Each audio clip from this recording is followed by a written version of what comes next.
convert that just converted is like a baby that was just born right now. You know, there was one Jew, he was almost 50 years old, never got married. He came to Rav Chaim Kanievsky, at that time the biggest rabbi in the world. He said to him, Rabbi, I'm a religious man, 20-something years, I'm trying to get married, it didn't work out for me. I want you to give me a blessing that I should get married before it's too late for me. And Rav Chaim Kanievsky told him, your soulmate was not born yet. Now imagine, you're 50, you come to the biggest rabbi in the world. You tell them, I want to get married, and the rabbi, with his holy vision, he said to you, oh, your soulmate was not born yet, meaning until she will be born, and until she will be old enough to get married, minimum 20 years. That means if you get lucky to get married, you will be 70. But then we have another problem. Who marry at 20 years old when he's 70? That's another question to ask. So this guy already lost hope. After a few weeks, somebody offered him a shidduch, a convert righteous girl, and she just officially finished her conversion. She was with us in years, and now she became officially Jewish, and they got married. And you see that there was shidduch mishamayim, and that's what the rabbi meant. She wasn't born yet, meaning she has to do the conversion. Soon she will be born like a baby. But right now, that neshama did not come yet to the world. Usually you should know, not that many people have the merit to convert. If you're going to give the best speech of your life and the whole world of Gentiles will hear it, you're going to see that very small percentage of them would want to convert. You may ask yourself, what's going on? 8 billion people heard and watched Torah and science, and it leaves no doubt that the only religion that is true is Judaism. Everything else is fake. You don't have to be a genius. It's right in front of your eyes. How come they don't run by at least 1 billion of them run to convert? The answer is, it's not always up to them. The only people that get permission to convert are goyim, that in the time that God gave the Torah to the Jewish people 3,300 years ago, he came to all the nations and offered them to join the Torah, to join the Jewish nation, meaning to come and convert and join the Jewish nation. And they made a vote. The nation made a vote. Would you like to convert and join the Jewish people or no? And the majority of every nation voted against. Well, we don't know what it is. First we have to see. They voted against it. But there were a minority of goyim at that time who really wanted to convert. They voted yes. But because they were the minority, they couldn't convert. The nation did not accept God's offer. And now the Zohar say, it's written 2,000 years ago in the Zohar, that God never, ever neglect and forget and deprive anyone who did the right thing, but unfortunately, he was unable to complete his will. He can never forget about someone like this, a Jew or a non-Jew. Therefore, since these people had faith in God after the exodus of Egypt, and they saw his ability and his Torah and the Jewish people and Moshe Rabbeinu and all of those things, they were very impressed. They actually wanted to join the Jewish nation, but they couldn't. These souls, the Zohar says, Hashem sends them back to the world in reincarnation. They're going to be reborn in a new body of Goyim, somewhere in the world, and they will have the opportunity to see Judaism from close, by a neighbor, by a friend, someone who took them to some lecture once, somebody sent them a video, even sometimes watching a film in Hollywood that show a religious family ignites them. I one time, 28 years ago, in a yeshiva, we had a convert from Mexico. His name is Yuda Perez. He used to be Perez, became Perez. From Mexican, he became Moroccan. Perez, Moroccan. So what happened? Listen to this. They asked me, I saw that this convert does not speak. He say, hi, Shabbat Shalom, goes like this, like a mute guy. Doesn't speak. Why he didn't speak? He wanted not to speak for 40 days, only to learn Torah all day and not to say another word besides Torah.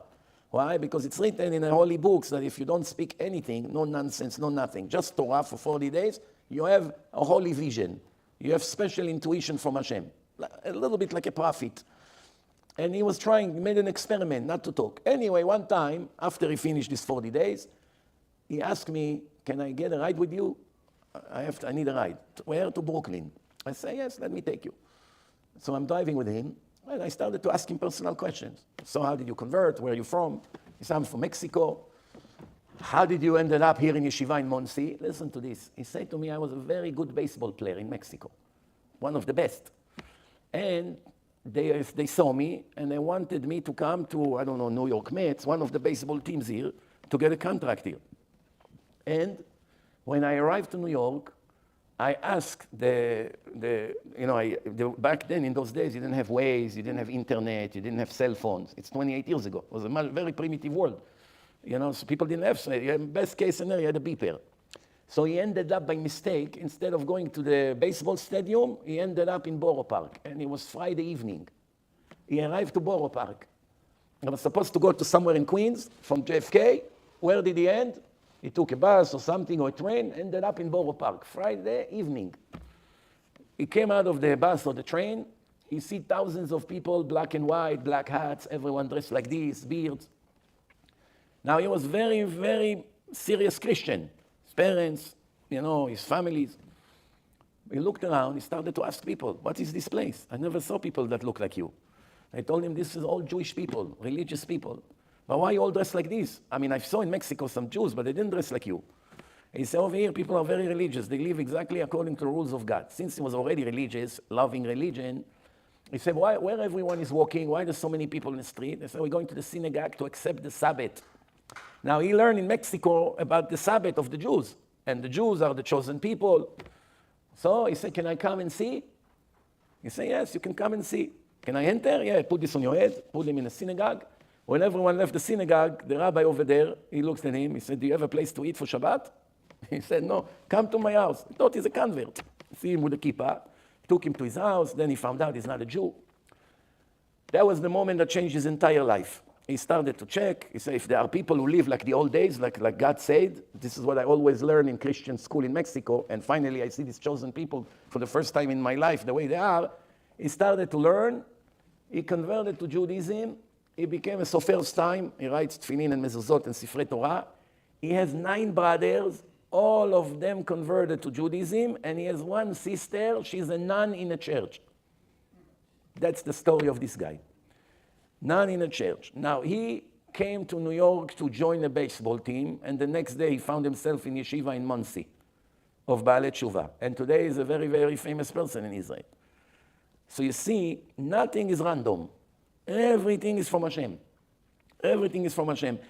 I used to have a friend, Yemenite Israeli, his name was Shachar.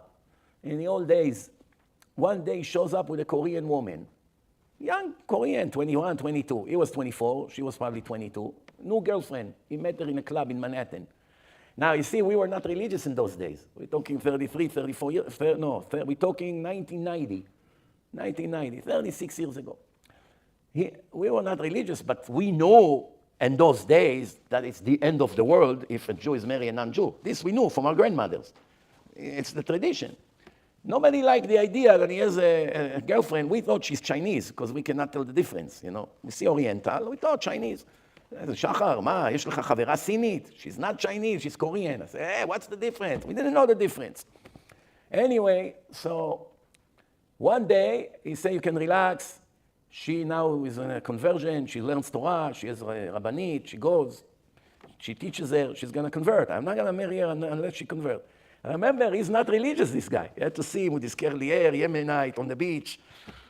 Then after a while, it disappeared. Efo Shachar? Where is Shachar? Don't ask. The end of the world. Shachar became religious. Why? The girl told him, if you want to marry me, I'm not interested in such a wicked guy like you, Mechalel Shabbat. I'm already a religious woman. I'm going to convert to marry a guy that is going against God every second of his life, eating not kosher, desecrating Shabbat. Forget about it. You want to marry me? You have to become Baal Tshuva. Sometimes it's Hashem's way to make a Jew religious by sending him a righteous Gentile to wake him up. Even that happened thousands of times every year. That's what they say, Nistarot Darkei Hashem. The ways of Hashem are very mysterious.